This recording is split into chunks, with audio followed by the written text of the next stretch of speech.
تقریر سے ممکن ہے نہ تحریر سے ممکن. جو بات کی انسان کا کردار کرے ہے،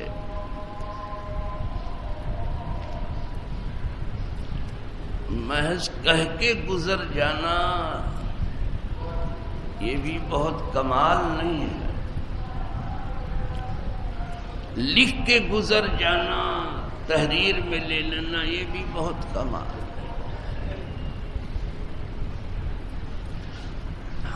کمال تو یہ ہے کہ جو بات کہی جا رہی یا لکھی جا رہی اسے کردار میں لینے کی کوشش کر رہے ہیں اور اس میں اخلاص برتنے کی کوشش کر رہے ہیں. تو عرض کر رہا تھا یہی عنوان ہے. اس سے پہلے جمعۃ المبارک کو میں نے اٹھایا تھا،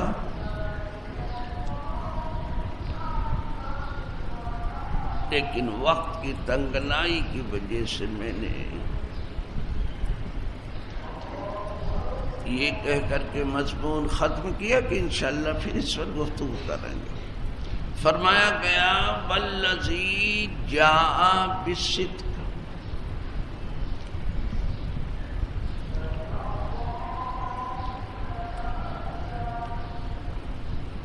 وہ جو سچائی لے کر مبعوث ہوئے. ویسے عربی زبان میں جاء یہ جیو مجیت، یہ آنے کے معنی میں،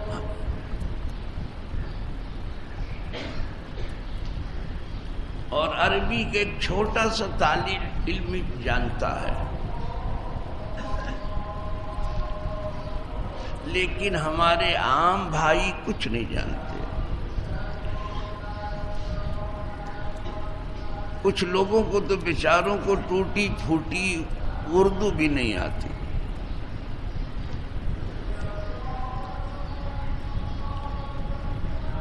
مجھے یاد آتا ہے کہ حضور مفتی اعظم ہند رحمت اللہ تعالی علیہ یہیں بامبے میں ایک جگہ تشریف فرماتے، اور یہ فقیر بھی وہاں حاضر تھا. وہ بہت بڑا مجمع تھا، پورا کمرہ بہت بڑا سا تھا، وہ بھرا ہوا تھا، سب لوگ باہر تک بیٹھے تھے. اتنے میں کوئی ایک صاحب تشریف لائے،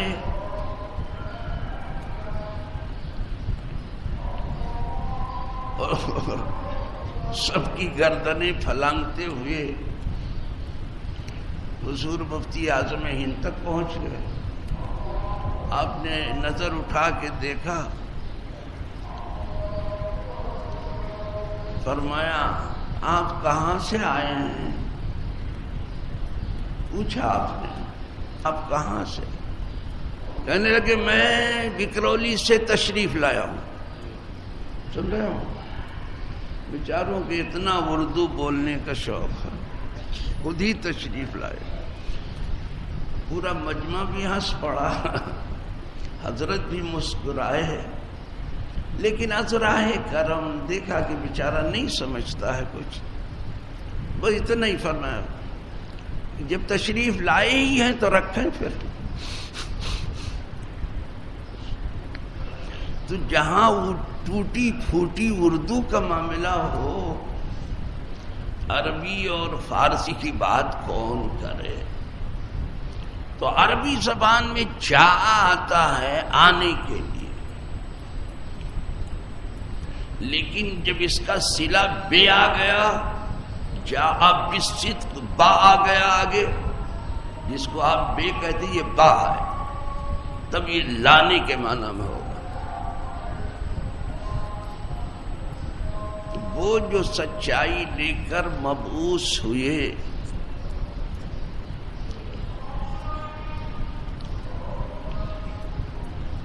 اور وہ جنہوں نے اس سچائی کی تصدیق کی، یعنی اس کو مان لیا، دل سے مان لیا، اور زبان سے اقرار کر لیا. فرمایا یہی لوگ وہی پرہیزگار ہیں.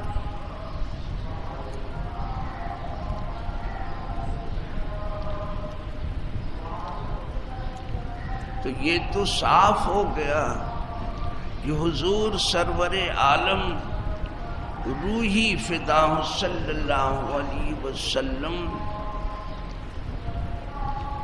دنیا میں تشریف لائے اور سچائی لے کر آئے. اور دنیا کی سب سے بڑی سچائی، اس کائنات کی سب سے بڑی سچائی خدا کا ایک ہونا ہے. اس سے بڑی سچائی نہیں پائے. اور اس کا پاک اور بے عیب ہونا. سچائی تو بہت کچھ ہے. جب آپ سچائی لے کر کے مبعوث ہوئے، سچائی لے آئے، تو وہ زبان کی بھی سچائی ہے، دل کی بھی سچائی ہے، اور عمل کی بھی سچائی ہے. وہاں سب سچ ہی سچ ہے. اسی لیے آپ بہت زور دیتے تھے سچائی پر، جیسے آج لوگ زور دے رہے ہیں جھوٹ پر کہ سچ بول کے کوئی بیپار نہیں ہوگا. لاہور سرکار سچائی پہ بہت زور دیتے تھے، بلکہ جھوٹے کو آپ مسلمان ماننے کے لیے تیار بھی نہیں تھے. اب لوگ مانتے ہیں تو مانے، اگر کسی کے ماننے سے کسی کی بات بنتی تو بنے، لیکن آپ تو مانتے نہیں، کیونکہ آپ تو سچائی لے کر کے آئے.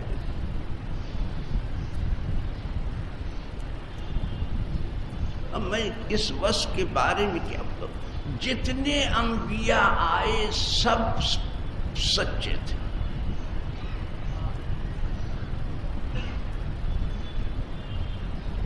اور سچائی ہی کی تعلیم دیتے تھے. آپ کتاب کھول کے پڑھیں گے تو آپ کو خود معلوم ہو جائے گا. ابراہیم علیہ السلام کے لیے آیا وَاذْكُرْ فِي الْكِتَابِ ابراہیم.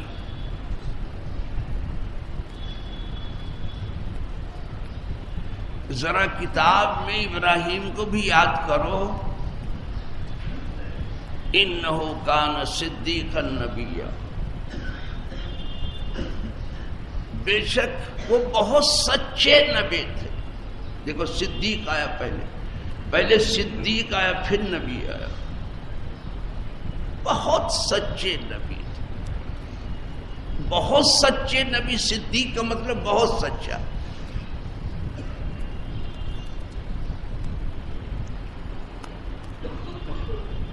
تو جو بہت سچا ہے وہ فکری اور اعتقادی اعتبار سے بھی سچا ہے، عملی اعتبار سے بھی سچا ہے، اور قولی اعتبار سے بھی سچا ہے، دینی اعتبار سے بھی سچا ہے، معاملاتی اعتبار سے بھی سچا ہے. وہاں سوائے سچائی کے آپ کچھ نہ ڈھونڈو، صرف سچا ہے وہ.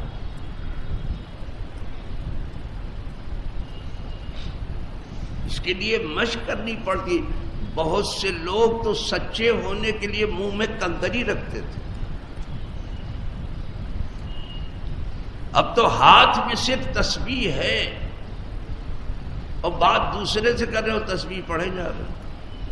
خدا جانے کیا ہو رہا ہے. باتیں دوسرے سے کر رہے ہیں ادھر ادھر کو، تسبیح ان کی چل رہی ہے. آپ دیکھ لیجیے گا وہ بے خیالی میں عادت پڑ گئی. جھوٹ بولے جاتے ہو، تسبیح پڑھ رہے ہیں. منہ میں کنکڑی رکھتے تھے.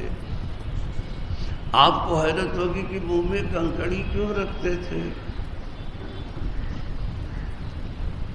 منہ میں کنکڑی اس لیے رکھتے تھے کہ بضرورت بولے، جہاں ضرورت وہیں بولنے میں تکلیف ہوگی، منہ میں کنکڑی ہوگی تو کیسے بولیں گے؟ ذرا بھی چیز منہ میں پھنستی آدمی ٹھیک سے نہیں بول سکتا، تو منہ میں کنکڑی ہوگی تو کیسے بولیں گے؟ سچائی کی مشق کرتے تھے، صرف سچ بولتے تھے۔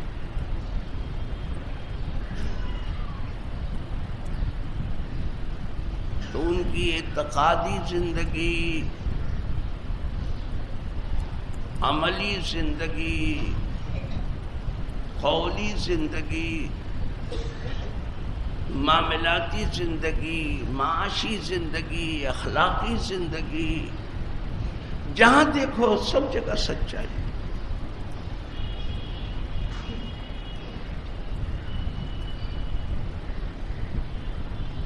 تو اگر یہ صدق کوئی خاص چیز نہ ہوتی تو نبیوں کی صفت میں نہ آتا۔ ذرا ابراہیم کا تو تذکرہ کرو، وہ بڑے سچے نبی تھے، صدیق النبی، بڑے سچے نبی۔ چلو دوسری جگہ اور دیکھ لو، حضرت اسماعیل علیہ السلام کے لیے ہے وَاذْكُرْ فِي الْكِتَابِ اسماعیل إِنَّهُ كَانَ صَادِقَ الْوَعْدِ وَكَانَ رَسُولًا نَبِيًّا۔ اور اس کتاب میں ذرا اسماعیل کا بھی تذکرہ کیجیے۔ قدرت چاہتی ہے کہ بندگان خاص کا تذکرہ کتاب میں ہو، یہاں باہر بندگان خاص کا تذکرہ ہوتا ہے تو کچھ لوگوں کے سر میں درد ہو جاتا ہے۔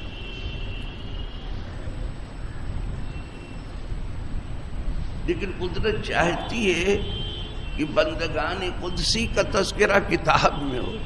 کہا ذرا اس کتاب میں اسماعیل کا تذکرہ، اس لیے کہ راستہ تو انہی سے ملتا ہے۔ اب دیکھو یہ راستہ ملے گا بھی آپ کو۔ حضرت اسماعیل کا بھی تذکرہ آپ کتاب میں کر رہے ہیں، وہ وعدے کے بڑے سچے تھے۔ انہو کان صادق الوعد، وہ وعدے کے بڑے سچے، وہی سچائی۔ سچا آدمی اگر وعدہ کر لے گا پورا کر کے ہی رہے۔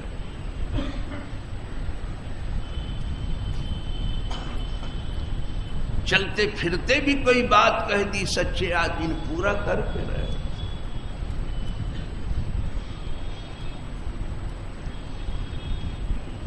سچا آدمی آپ نے کوئی امانت رکھی، جب آپ چاہیں گے ادا کر کے رہے گا۔ سچا آدمی قرض لے آپ سے، کبھی بھی وہ جیتے جی اس کو ادا ہی کرے۔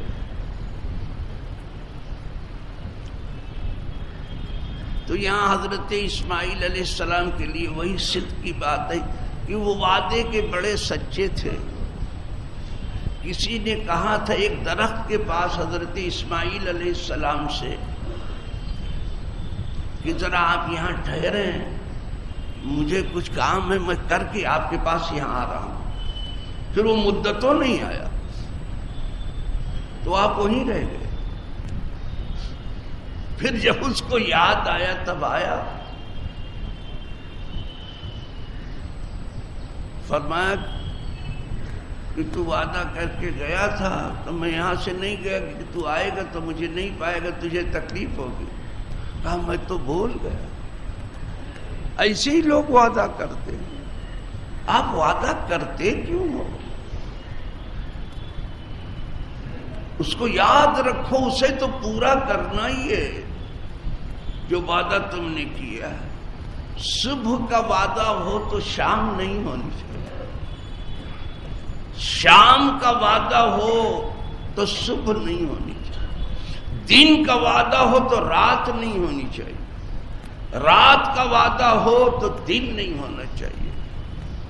یا وعدہ پورا کرو یا عذر پیش کرو کہ اس وجہ سے نہیں ہو رہا ہے، اور وہ جھوٹا عذر نہ ہو، جھوٹ نہ بولنا، اس لیے کہ حضور ماننے کے لیے تیار نہیں ہے جھوٹے کو مسلمان۔ بخیل کو تو پھر مان لیا ہے، یہاں کمزور مسلمان بخیل آدمی، ویسے مسلمان بخیل بھی نہیں ہوتا، لیکن پھر مانا ہے اس کو کہ چلو کمزور مسلمان ہے، بخیل.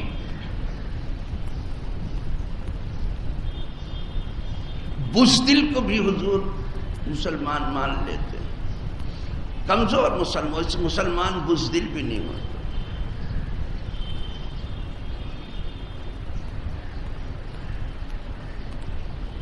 مسلمان بزدل بھی نہیں ہوتا. اگر صحیح مانو مسلمان بزدل نہیں ہوگا.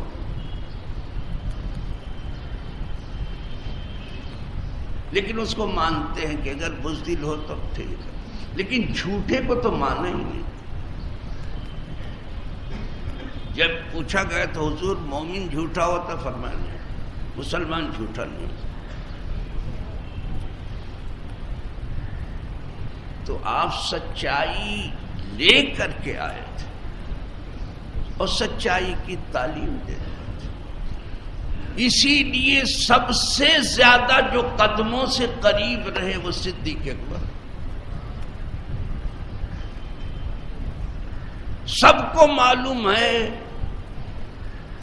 تاریخ و سیر کی جتنی کتابیں ہیں سب چیخ چیخ کر کے پکار کے کہہ رہے ہیں کہ سب سے زیادہ جو قدموں سے قریب رہے وہ صدیق اکبر. جدا ہی نہیں ہوتے تھے، سائے کی طرح سے رہتے تھے. ارے وہ کیا جدا ہوں گے جو پردہ فرما کے بھی قدم سے جدا نہیں تو موت تو جدا کر دیتی ہے.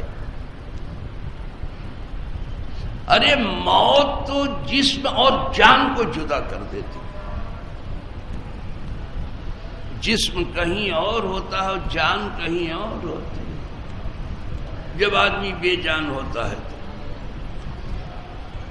تو جو موت جسم اور جان کو جدا کر دیتی ہے وہ صدیق اکبر کو جانے جان سے جدا نہیں کر پائی، حضور سے جدا نہیں کر پائی، پردہ فرما کے بھی جدا نہیں ہوئے. صدیق اکبر جب قدموں سے جدا نہیں ہوئے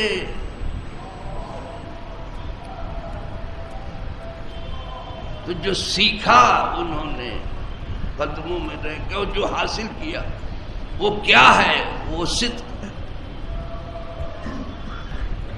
صدیق تو بہت ملیں گے، حضور کی امت میں صدیق بہت ہے، لیکن جو بھی صدیق ہیں حضور کی امت میں سب کے سردار صدیق اکبر ہی، اسی لیے ان کو صدیق اکبر کہا جاتا.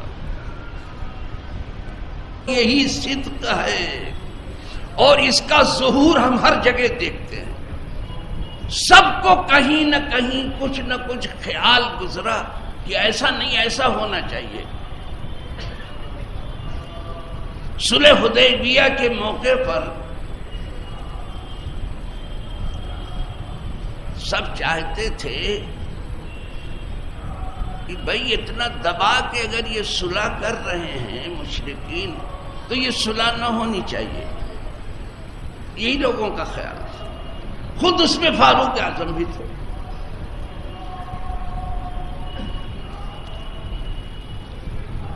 لیکن حضور نے صلح کی، اس لیے کہ نبی مشورہ سب سے لیتے ہیں، اس مشورے کی قدر بھی کرتے ہیں. انہیں حکم ہے وَشَاوِرْهُمْ فِي الْأَمْرِ، اپنے غلاموں سے آپ مشورہ کریں، لیکن کسی کے مشورے کے پابند نہیں ہیں. پابند وہ غیبی اشارے کے ہیں جو آسمان سے ہوتا ہے. آسمان سے اشارہ یہ ہو رہا تھا کہ صلح ہونی چاہیے، اور یہاں لوگوں کا ارادہ یہ ہو رہا تھا کہ دبایا بہت جا رہا ہے، جنگ ہونی چاہیے. ہم اس پوزیشن میں کہ جنگ جیت لیں گے، اور جیت لیتے وہ، اس میں بھی شک نہیں. لیکن غیب سے اشارہ ہو رہا تھا کہ صلح ہونی چاہیے، تو نبی جو ہے غیبی اشارے کے پابند ہوتے ہیں. آپ نے صلح کر لی.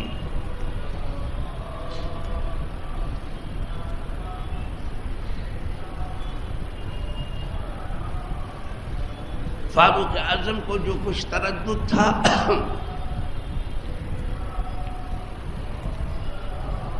کہ اتنا کیوں دبایا جا رہا ہے، غیروں سے تھا، ہمارے سرکار کو اتنا کیوں دبایا جا رہا ہے،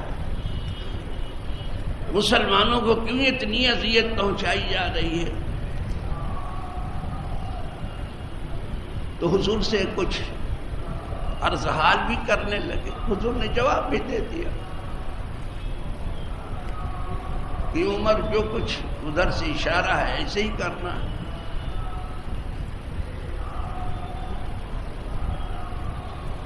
پھر یہ صدیق اکبر کے پاس گئے، فاروق اعظم.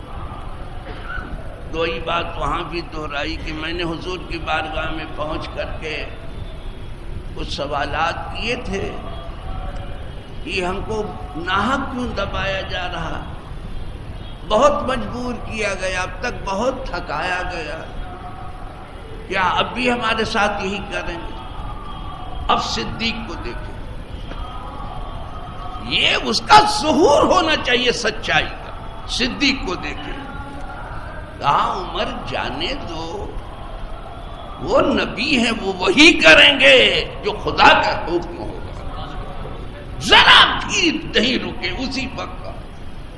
چھوڑو، آپ پوچھ رہے حضور سے کہ الستا بنبیین، آپ نبی نہیں ہیں؟ آپ کیوں نہیں؟ بھلا کیا ہم حق پر نہیں ہیں اور ہمارے دشمن جو ہیں باطل پر نہیں؟ آپ بے شک کیوں نہیں. السنا علی الحق وعدونا علی الباطل، کیا ہم حق پر نہیں ہیں اور دشمن ہمارے پاس؟ آپ یہ سب پوچھ رہے ہیں حضور سے. تو حضور نے کہا کیوں نہیں، تم حق پر.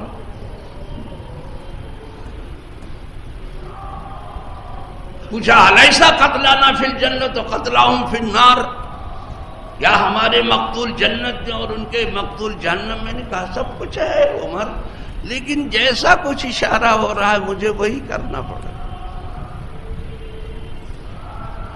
تو ان کے دبانے سے صحابہ دل بدلا، لیکن وہ صدیق اکبر ہو، ذرا دیر نہیں لگی، فوراً کہا عمر جانے تو، نبی ہم سے اور آپ سے اور تمام مسلمانوں سے مشورہ کرتے ہیں، لیکن وہ ہمارے مشورے کے پابند نہیں ہیں، وہ خدا کے حکم کے پابند. جیسا کچھ اشارہ خدا کی طرف سے ہو رہا وہ وہی کہے. تو چپ ہو گئے. اتنا روتے تھے فاروق اعظم جب اس واقعے کو یاد کرتے تھے، بھیگ بھیگ جاتی سے زمین کہ ہم نے کیوں جا کر کے سوال کیا. صدیق اکبر چھوڑ اور جانے دیجئے، صدیق اکبر کی اور بھی شان دیکھ لیجئے کہ کیسے صدق کام کرتا ہے. جب معراج کا واقعہ پیش آیا تو کچھ لوگوں نے کہا حضور اس کو آپ بیان نہ کیجئے برملا، نہیں تو عجیب غلب پاڑا ہوگا آبادی میں کہ پلک جھپکنے میں آسمانوں میں جانا، جنت کو بھی دیکھنا جہنم کو بھی دیکھنا، تمام انبیاء سے بھی ملاقات کرنا، اور پھر پلک جھپکنے میں یہاں بھی آ جانا، بسترے کا گرم ہونا، وضو کا پانی بہتے رہنا، اور وہ زنجیر جو دروازے کی ہے وہ اس کا ہلتی رہ جانا. یہ آپ نہ بیان کریں. فرمایا نہیں، ہمیں تو بیان کرنا ہے، جو سچ ہے اس کو ہم بیان کریں گے. تو بڑا ملک پاڑا ہوا، کچھ نام نہاد جو مسلمان تھے وہ بھی ادھر ادھر لڑک گئی. امتحان تھا. کچھ لوگ ایسے مرید آج بھی ہوتے ہیں، ذرا سی بات کے پیر کے پیر توڑ کے بیٹھتے ہیں. دیکھا کہ حلوے مانڈے میں ذرا سا فرق آ گیا، نہیں یہ پیر نہیں دوسرا پیر کریں گے. وہ سمجھ پوچھ کے گئے ہی نہیں پیر کے پاس، ناسمجھی میں گئے تھے، ناسمجھی میں نکل آئے. سمجھ بوجھ کے جاؤ.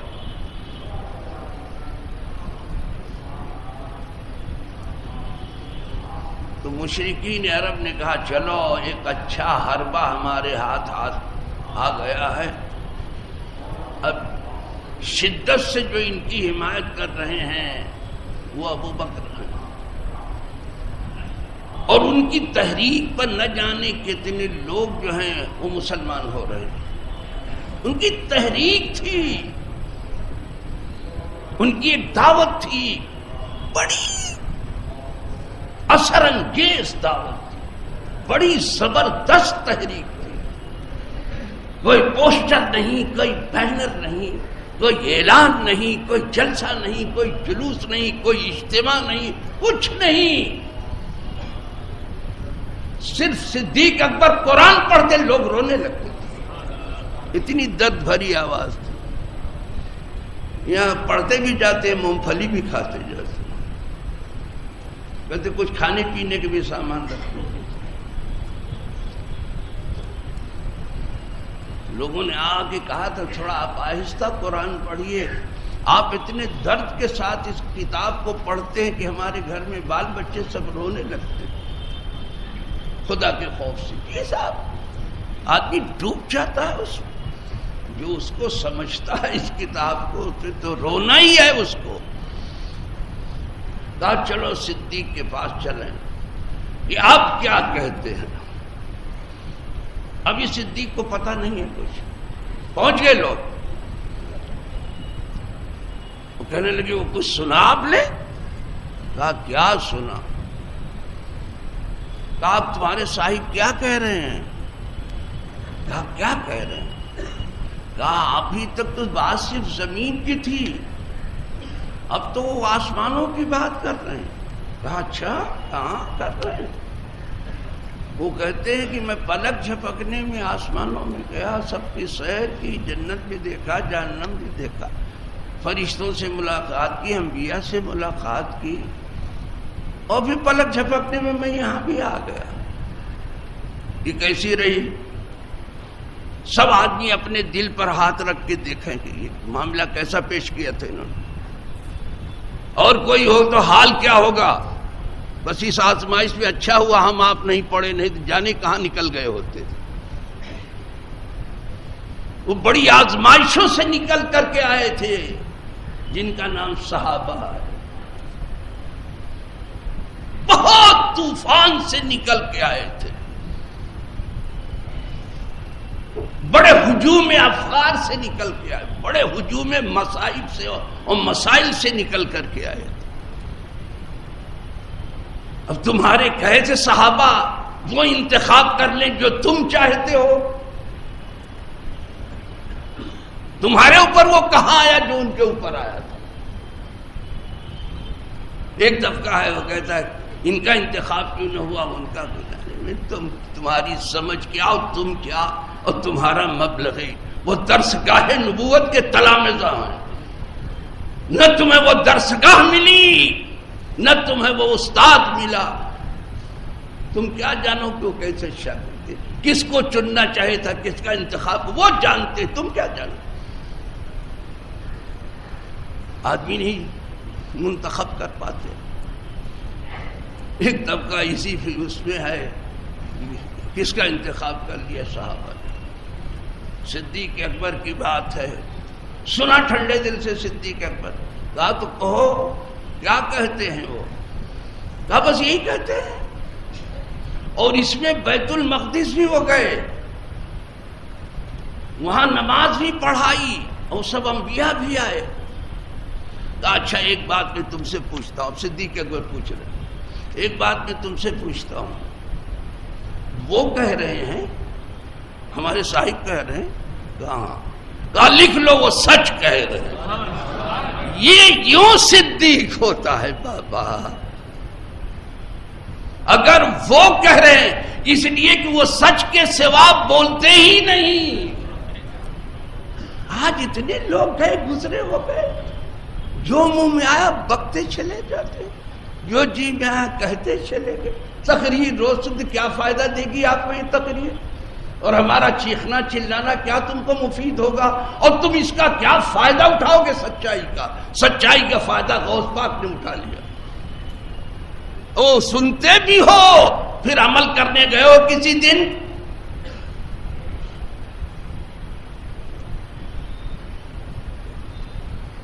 غوث پاک بھی یہی فرماتے تھے. جب پوچھا گیا کہ اولیاء میں آپ کا محل بڑا اونچا ہم دیکھتے ہیں کہ اس کی وجہ بتا دیں گے کچھ؟ کہاں اس کی بنیاد سچائی پر ہے، صدق پر ہے. چلو ابھی تو صدق کو میں نے شروع کیا، میں پورا نہیں کر پاؤں گا، بہت زیادہ ٹائم لے کے بھی پھر چھوڑتا ہوں. صرف شروع کیا ہے، پھر چھوڑ انشاءاللہ. اس صدق پر گفتگو ہم چاہتے ہیں صدق تمہاری زندگی میں داخل ہو، سچائی زبان پر آ جائے، سچائی دل میں آ جائے، سچائی عمل میں آ جائے. وآخر دعوانا ان الحمدللہ.